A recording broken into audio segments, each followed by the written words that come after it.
네, 안녕하십니까. 신지식인 정인태입니다. 저는 국립한국복지대학교 특임교수를 역임했습니다. 네, 푸틴이 실각되는 남미로 도피한다. 뭐 이런 얘기들이 나오고 있어요. 네, 그래서 오늘 연합뉴스에 보면은 푸틴 실각대 남미로 도피 작전명은 노아의 방주 준비.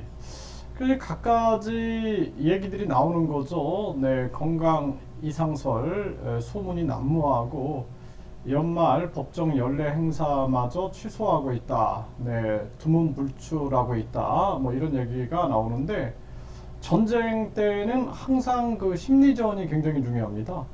네, 그래서 이 가짜 뉴스들이 굉장히 많이 퍼지죠. 그 일부러 하나의 그 전쟁 때 보면은 무기를 쏘는 것도 전쟁이지만 가짜 뉴스를 퍼뜨린다든지 또는 심리전을 계속 전개하는 거죠. 그래서 전쟁 상황에서는 거의 병사들이 미칠 지경이 됩니다. 미칠 지경. 네, 그래서 거의 정신을 어떻게 판단해야 될지 모르는 상황이 되기 때문에 네, 이 중심을 정확하게 잡지 않으면 안 되는 그러한 상황이 되는 거죠.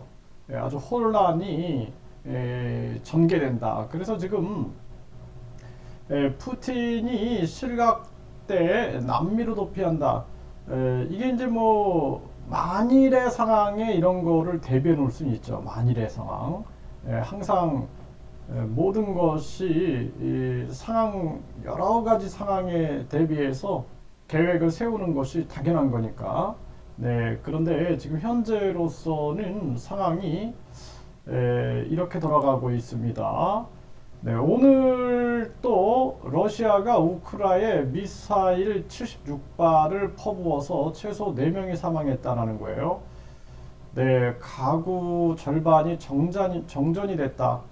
이게 심각한 거죠. 이거 어떻게 삽니까? 사람들이 이게 현실이라고 생각하면 정말 안타까움을 금할 수가 없어요. 네, 굉장히 뭐 이 추운 때 우리가 얼어 죽는 사람들이 많은데 이거 어떻게 삽니까? 이게 전쟁은 빨리 끝내야 된다. 이게 참 안타까운 일이 아닐 수가 없고 결국에는 우크라이나, 러시아만 이 국민들, 선량한 국민들만 고통을 받게 되는 거죠.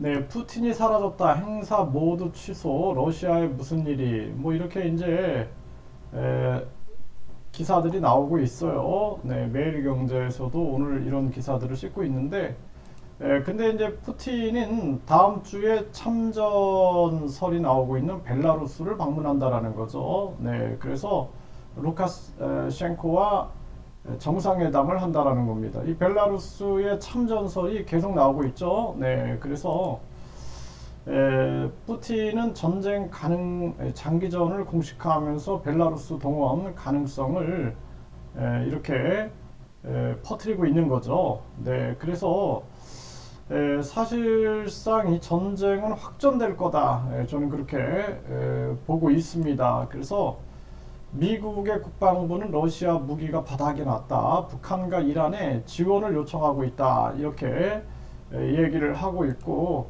미국이 우크라이나에 패트리엇 방공 미사일 지원 최종 승인만 남았다.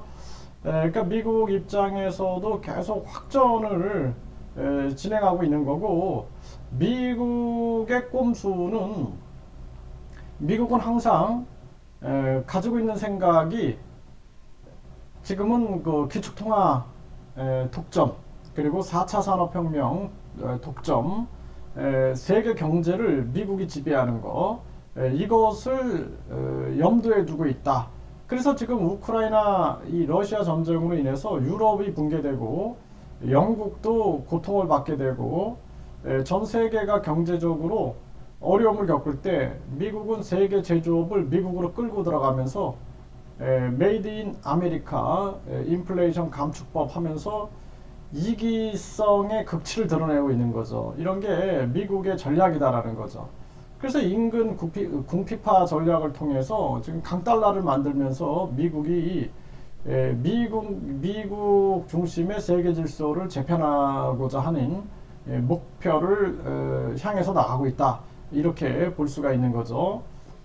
참 안타까운 일입니다. 이 시진핑도 그렇고 푸틴도 그렇고 김정은이도 그렇고 일본의 우파 세력도 그렇고 결국에는 이들의 이 패권 다툼에 많은 국민들만 고통을 받고 있다. 안타까운 일이 아닐 수가 없어요. 미국은 유럽 내 전술핵 배치를 가속화시키고 있죠. 이렇게. 네, 그리고 계속 전쟁 고조를 일으키고 있는 거예요. 네, 그렇게 하면서 미국은 미국의 이익을 추구하고 있죠. 그러다 보니까 이제 유럽은 지금 미국이라는 나라가 항상 자기들이 판을 짜요. 판을 짜가지고 그쪽으로 유도를 합니다. 네, 그리고 나서 자기들이 원하는 그림을 얻어내는 거죠. 네, 그래서 지금 어쩔 수 없이 유럽은 계속해서 이렇게 전쟁의 소용돌이로 들어갈 수밖에 없는 거예요. 네, 이런 상황들이 벌어지고 있는 거죠. 네, 유럽 내 전술핵 배치 가속화에 러시아 핵 문턱을 낮추고 있다. 이런 얘기들이 계속 나오고 있는 거고요. 푸틴은 핵 선제 공격 가능성을 시사하고 있는 거죠. 그래서 이 푸틴과 미국이 무슨 얘기가 오가는지, 이 바이든하고 푸틴과 세계 질서를 위해서 무슨 이야기를 오가는지 이러한 부분들은 또 알 수가 없지만 그런 부분들도 배제할 수는 없는 거죠. 네, 그래서 지금 푸틴에 대한 실각 뭐 이런 얘기가 나오는데 사실상 전쟁은 심리전이고 거짓 뉴스전이다. 그렇게 볼 수 있고 지금 돌아가는 상황으로 봐서는 중국이 지금 사우디에서 이 석유와 가스를 위안화로 결제하자 이러한 기축통화에 도전하는 일이 벌어지기 때문에 미국은 이번 기회를 계속 확전 기회로 삼고 있다. 그래서 세계가 아주 어려워지고 있을 때 미국만 배를 불리고 있다. 이런 아주 고통스러운 상황이 전개가 되고 있는데 한국 입장에서는 한국이 살 길을 찾아야 됩니다. 그래서 빨리 금리를 내려야 되고 금리를 내리고 빨리 우리는 수출 경쟁력을 키우고 더불어서 전쟁에 말려 들어가면 안 돼요. 네, 전쟁에 말려 들어가면 안 된다. 저는 그렇게 말씀을 드리고 수출 경쟁력을 키우고 가게와 기업을 살려야 되는데 지금 미국만 쫓고 있고 지금 민주당이나 정의당도 이 사람들이 감각이 없는 건지 아무런 지금 개념이 없다. 그런 것이 대한민국의 가장 큰 위기다. 이렇게 볼 수가 있습니다.